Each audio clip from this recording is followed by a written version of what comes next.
Hey, welcome to my video review of the Zmodo Pivot.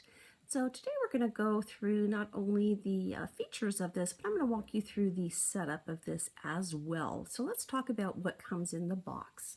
So you do get the Zmodo camera. This is what it looks like. It's quite a bit smaller than I thought it was going to be, so I do like that. You get two sensors to connect to either doors or windows, and they are magnetic, so that when you have these set up and you have the device turned on, it'll alert you anytime that there's a break in those. So say the front door's opened up, you're going to get alert letting you know that, or you can place it on a window as well. You also get your power cord and then, of course, your user manual. So I'm going to go ahead and plug this in and we will go through everything on the camera itself. So I decided before we plug this in, I'm going to show you where everything is located on the camera itself. So on the very top, this inner circle is called your touch pad. And then the ring that goes around that is your status ring. If we look at the very top here, this is the infrared light. Then, and this is a little hard to see, so I'm going to bring it a little closer. You can kind of see it. Right there is your microphone. Then we have the HD camera, and then we have the light sensor. So if we look at the very bottom, here is where you've got the speaker, and then we've got the power plug-in right here. So that shows you everything that you've got on the camera, so it's all very compact. And now I'm going to go ahead and plug that in. Okay, so I have now gone ahead and I have downloaded the Zmodo app. And you can see that's right on my phone right there. So let's go ahead and open the app. Now I do have several other Zmodo cameras, so they are going to all show up within this. So I've already gone ahead and logged in. But what I do want to show you is that there is a device update that's available. So we can see that right across the screen. So I'm not going to go ahead and do this because I don't want you to have to wait while it's doing the update. But I just want to be able to show you when there is an update that's available. That's how they're going to show you. So what we're going to do now is add a camera. So we're going to go into the menu and add a device. And what type of a device are we going to do? We're going to go ahead and set up a wireless device. And while doing that, I'm going to go ahead and plug this in now. And as soon as I plugged it in, the green light came on. And when it is ready, that light is going to go ahead and flash green. So that's when it's going to be able to be found. And it's going to take a minute here. Just heard a little clicking sound. And usually these cameras will do a quick scan around the room. Oh, there it goes. So I was right. And made a little noise, and you can't see right now, but the light is flashing green on the top. I'm going to let it finish doing its turnaround there.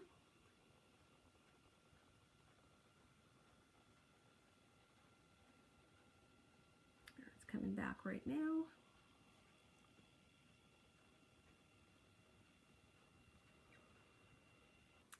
Okay, so I'm going to show you that flashing green light on the top.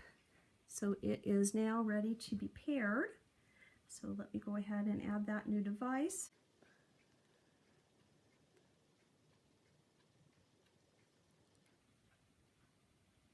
Okay, so what I had to do, because I do have other cameras, I had to take it one step further and press that little button at the bottom. So this is what you're going to see in the instruction guide. So I'm going to go ahead and press the check mark button there.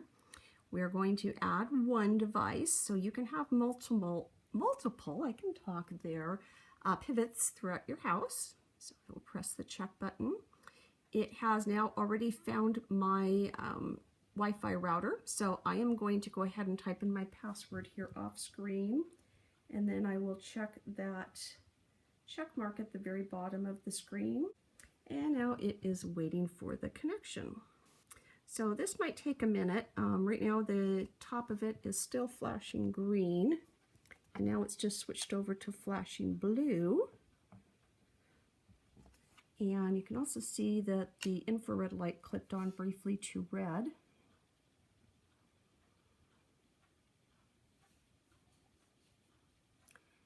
light just turned a solid blue. The camera's starting to move again.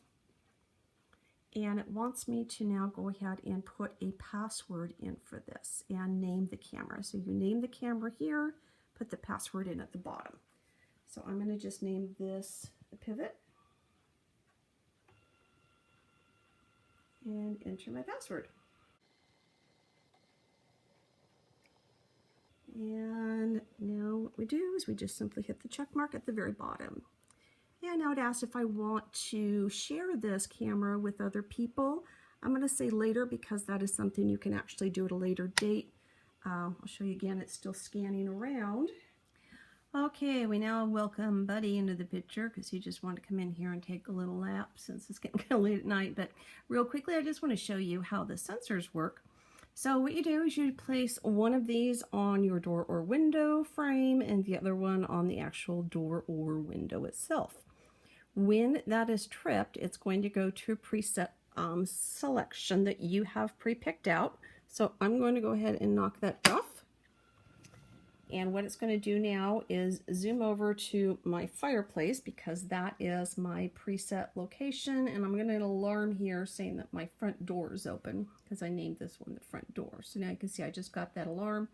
So before I got the alarm, it went to the position I wanted it to go to. That just shows you real quickly how that works. Okay, a few more things I want to show you real quick. So let's take a look back at the app here. I'm going to focus a little better and bring it closer. So you see at the bottom, we've got the cloud, we've got the temperature, the humidity, and then it's letting me know I have alerts there. We also have right here where I can turn on and off the notifications. I can delete the device itself just by long pressing it, and then I can go into the settings here. So I can turn the microphone on and off, turn the automatic night vision on and off. I can invert the screen. I can turn it so the 360-degree detection is off. I can select my notification times and dates. I can share the camera, see what my storage management's doing, schedule when my camera is on and off, add accessories, which are the little frames for, or the sensors for the doors and windows. Set my preset selections for those as well, and also check the temperature, the humidity, and then also the Bluetooth speaker on that. So I just touched that sensor again, so there I went ahead and got another alarm on that. The inverted screen, just real quickly, that just allows you to turn it upside down if you want to. So that's kind of the different selections you can do. You can also go into your general settings. You can rename it, set your time zone, and then also change your password from there if you'd like to. So I think that is everything on that screen that you need to look at. The last thing I want to show you is how good the infrared light looks. So I've turned off the lights here in the living room. I do have my kitchen light on, which is behind me, but it's very dark in the room. I just want to have enough light where you can kind of see Buddy sleeping there in the chair, as well as the camera. And this is what the camera is picking up. So as you can see, the camera itself has a much wider viewing angle than what my iPad does. And because I'm in high definition, I can still go ahead and zoom in on Buddy there. So you can see his eyes glowing in that infrared light. So that's Buddy in the room. And, oh, there's Spike, my other dog. He's kind of wandering around as well. I don't know if you can kind of see down underneath the chair. Got one more dog underneath the little ottoman there. So they're all up late with me tonight. So I better call this a wrap. Thanks so much for watching. I'm going to go to bed, and I hope you found this helpful.